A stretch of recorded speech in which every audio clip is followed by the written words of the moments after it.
जब किसी को आधी रात में आधी नींद से उठा दो तो उसका चेहरा ऐसे दिखता है जैसे छोटे भीम का चेहरा दिख रहा है। आंखें दुकान के शटर की तरह बंद होने की कोशिश कर रही हैं, लेकिन बंद नहीं हो पा रही हैं। और वो इसलिए क्योंकि आज ये अपनी फैमिली को लेकर गांव से वापस शहर जा रहा है। शहर तो जाना पड़ेगा ना बाबूजी, क्योंकि बीवी की साड़ियां, मेकअप का सामान और हमारा दुख वहीं रखा है।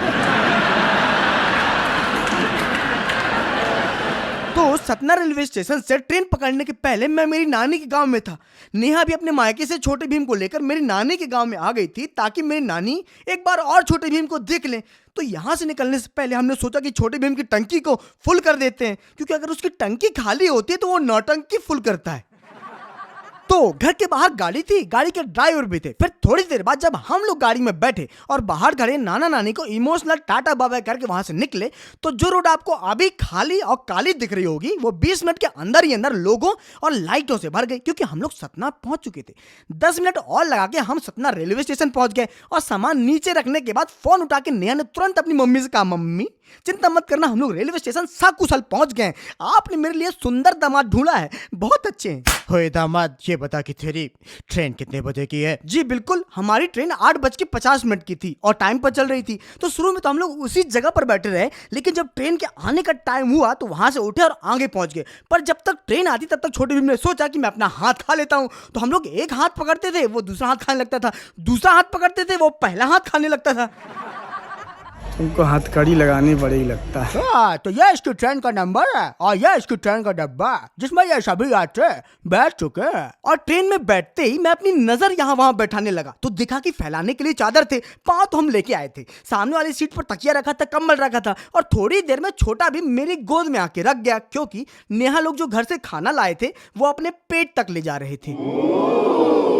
वैसे आप लोग देख रहे होगे कि पूरी के नीचे टिफिन है और टिफिन के नीचे एक तरह का पेपर है। वो क्या है कि हम लोग अखबार लाना भूल गए थे, तो नेहा ने चादर के पेपर वाले कवर से 2 थालियां बना ली थी। एक वो लोग यूज कर रहे थे और दूसरी थाली मेरे लिए छोड़ दी थी जो किनारे में रखी हुई है। तो ये लोग तो पूरी ठूसने में लगे थे और छोटा भीम पूरा हाथ। और तू क्या कर रहा है? तू कब खाना खाएगा? बस नेहा लोगों ने खाना खा ही लिया था और हाथ मुंह धोने के लिए बाथरूम गए हुए थे। तो हाथ मुंह धोकर जब वो लोग लौटे तो मैंने बेटे को मुझसे छीन लिया, जो कि मैं चाहता था तभी तो मैं खाना खाऊंगा। तो खाना खाने के बाद मैं आराम से सो गया और जब उठा तो अब मैं जा रहा हूँ डब्बे के मुख्य दरवाजे के पास जहां से बाहर निकलते हैं। और ये जो अभी आप लोगों ने खांसने की आवाज सुनी ना, ये खांसने की आवाज नहीं है, ट्रेन छुक छुक कर रही है। और छुक छुक करती ट्रेन लगभग हमारे फाइनल डेस्टिनेशन तक पहुंच गई थी। तो मैंने इन लोगों को भी नींद से उठा दिया था और आधे से ज्यादा सामान भी उठाकर दरवाजे के पास रख दिया था, और जो उठाने को बाकी था उसको लेकर हम लोग दरवाजे के पास आकर खड़े हो गए। अब छोटे भीम का चेहरा देखकर ऐसा लग रहा होगा कि वो मन ही मन कह रहा है कि एक बात ये बताओ कि तुम लोग रात में क्यों सफर करते हो, उल्लू। ओए, ट्रेन की रफ्तार भी धीमी होने लगी और थोड़ी देर बाद ये लोग ट्रेन के दरवाजे की जगह घर के दरवाजे में जाकर खड़े हो गए। हाँ तो खड़ा ही रहना पड़ेगा, मम्मी रात के 2:30 बजे हमारे लिए जागते तो रहेंगी नहीं। तो नेहा ने दरवाजा खटखटाया। अब जब तक मम्मी दरवाजा खोलती मैंने सोचा कि अपनी चप्पल खोल लूं। फिर मम्मी ने जब दरवाजा खोला तो मुझे ये समझ में नहीं आया कि मम्मी की आंखें खुली थी कि नहीं या नींद में चल के आई थी। ये बाबा वो तो ठीक है, लेकिन तू ये बता कि तूने तो टी शर्ट पहनी है, लेकिन छोटे भीम को इतना सारा कपड़ा क्यों पहनाया है? नहीं, हुआ क्या था कि कुछ दिनों पहले तक हर दूसरे दिन बारिश हो जा रही थी। अब बारिश होने से मौसम में ठंडक घुल जा रही थी, तो वैसे भी हम लोग एसी वाले डब्बे से आए थे और स्टेशन से घर तक आए थे ऑटो से। और ऑटो वाले भैया तो ऐसी स्पीड में भगाते हैं कि नॉर्मल हवाएं भी बर्फीली हवाओं में बदल जाती हैं। और इतना सब तो काफी होता है छोटे बच्चों को बड़ी सर्दी होने के लिए, इसीलिए उस दिन हमने उसको ढांक तोप के रखा था। अरे वो सब छोड़ो मियाँ, लेकिन मम्मी के पानी उतारने के बाद इना ने बैगा उठाया, अंदर गए और अब अपनी नींद पूरी करेंगे। क्या नींद पूरी करेंगे? रात उतनी बची नहीं थी जितनी नींद बची थी। अरे तो एक काम कर, अनुलोम विलोम कर ले, सुबह तो हो ही गई है। अरे नहीं, इतनी भी सुबह नहीं हुई थी, थोड़ा तो सो ही सकते थे। लेकिन सोने से पहले सोचा कि छोटा भीम अपनी दादी से मिल ले, क्योंकि 1 महीने के बाद वो अपनी दादी को देख रहा था और ऐसे देख रहा था कि जैसे देख रहा है। हाँ तो सुबह हो गई है, पर मेरी नींद पूरी नहीं हुई थी, जो कि आपको मेरी आंखों में साफ साफ दिख रही होगी। लेकिन हमारी मम्मी पूरी लौकी को काटने में लगी हुई थी और कुकर में शायद दाल चढ़ी थी, यानी कि खाना बनाने की फुल तैयारी चल रही थी। और हमारे छोटे भीम घर में उपस्थित नए मेहमानों के साथ खेलने में लगे हुए थे। दोनों को आप जानते ही हैं, एक नेहा की मामी के लड़के और दूसरे नेहा की मौसी के पुत्र। अरे भैया ये सब छोड़िए और यह बताइए कि आपका साला क्या कर रहा है? जी मेरा साला अपने दांतों से केसर छुड़ा रहा है। वैसे मैं मजाक कर रहा था, वो मंजन कर रहा है। और मैं ये देखने के लिए इस तरफ आया था कि मेरी मेरी पत्नी क्या कर रही है, मेरी धर्म पत्नी क्या कर रही है और मेरी बीवी क्या कर रही है। अब मैं एक ही बीवी को 3-3 नामों से इसलिए बुला रहा हूं क्योंकि दुर्भाग्यवश पत्नी तो 3 हो नहीं सकती ना। आओ तो भाभी जी बैग से अपनी साड़ियाँ निकाल कर अलमारी में रख रही थी। इसीलिए मैंने भी सोचा कि मैं भी अपने बैग से अपनी साड़ियाँ निकाल देता हूँ, शर्ट निकाल देता हूँ। साड़ियाँ हो या शर्ट, दोनों पहनने की ही चीज है। तो दोस्तों आप लोग देख रहे होंगे कि कितनी इज्जत से इसने अपने पैंट शर्ट को बैग में रखा है और कितनी इज्जत से बाहर निकाल रहा है। इसको तो पैंट शर्ट भी बोलते होंगे कि अगले जन्म मुझे पैंट शर्ट न कीजो। तो अपने बैग से शर्ट पैंट निकालने के बाद अब जब मैं किचन में गया तो देखा कि हमारी पत्नी यानी कि नेहा जी कढ़ाई में बहुत छोटी छोटी पूड़ियाँ सिला रही थी। पहले तो मुझे समझ में नहीं आया, लेकिन जब मैंने नीचे बैठी अपनी मम्मी को देसी स्टाइल से उन छोटी छोटी पूड़ियों को बनाते देखा तब मुझे कुछ कुछ समझ में आया कि ये छोटी छोटी पूड़ियाँ भगवान को चढ़ाने के लिए, ताकि वो फिर हमको बड़ी बड़ी पूड़ियाँ दें।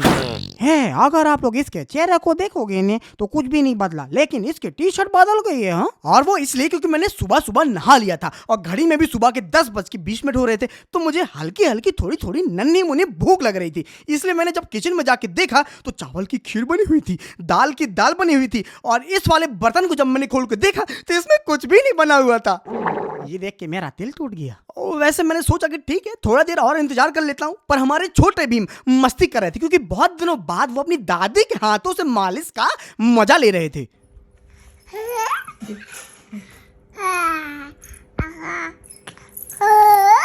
वैसे इसकी मम्मी ने इसके पेट की भूख को देखते हुए भगवान की अलमारी से पूजा के प्रसाद के लड्डू उतार के इसको दिया, लेकिन इसने सोचा कि अपनी पत्नी के साथ बांट के खाता हूँ, पर इसकी पत्नी ने बोला कि मैं रोटी बना रही हूँ मेरे प्रियतम। इसीलिए मैंने लड्डू और सेव अपने पेट में सेव कर लिए। अब जो मैं लेटा हूँ ये दोपहर का खाना पीना खाने के बाद लेटा हूँ, क्योंकि सामान्य घरों में पत्नियां या तो पति के साथ खाती हैं या पति के खाने के बाद खाती हैं। तो इधर जो नेहा खाना खा रही है वो मेरे खाना खाने के बाद खा रही है, और इधर नेहा की मौसी का लड़का जैसे छोटे भीम को घुमाने के लिए कुर्सी से उठा वैसे नेहा के मामी के लड़के ने उस पर कब्जा कर लिया। और नीचे जो आप लोग जल भराव देख रहे हैं ना, ये छोटा सा तालाब छोटे भीम ने ही भरा है।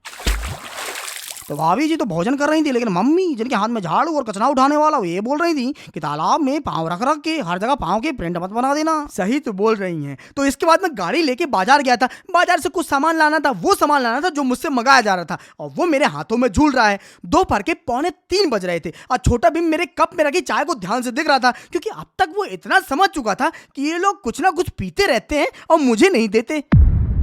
ऊपर से छोटे भीम को चाय पीने के लिए ललचाने में लगा हुआ था। जैसा मुंह ये बना रहा था वैसा ही मुंह छोटा भीम भी बना रहा था। वो तो ठीक है, लेकिन यहाँ पर नेहा मुझसे ये पूछ रही थी कि जो सामान उसने मंगाया वो मैं लाया कि नहीं। तो मैंने कहा लाया, वो देख लो सोफे के ऊपर रखा है। तो नेहा गई, उसने खुद को सोफे के ऊपर रखा और फिर देखने लगी। तो क्या है कि छोटे भीम की वो जो छोटी छोटी चटाइयाँ होती ना जो गीलापन सोख लेती हैं, वो हम लोग गांव में भुलाए थे, इसलिए मैं बाजार से जाके ये 2 चटाइयाँ लेके आया था। लेकिन इसके बाद इसने अपनी पत्नी को बहुत डांटा। क्यों नहीं डांटूंगा, क्योंकि नेहा को हल्का टाइफाइड है और वो मानती नहीं है, तेल मसाला वाली चीजें खाती रहती है। जबकि डॉक्टर साहब ने मना किया है, तो कभी कभी तो मौका मिलता है डांटने का। तो दोस्तों मुझे उम्मीद है कि आपको मेरे इस गांव से लेकर शहर तक के आने का मजेदार व्लॉग देखकर मजा जरूर आया होगा। तो मिलेंगे जल्द नए और मजेदार व्लॉग के साथ, तब तक के लिए आप सबका बहुत बहुत धन्यवाद। मजे से रहिए, खुश रहिए, और क्या है।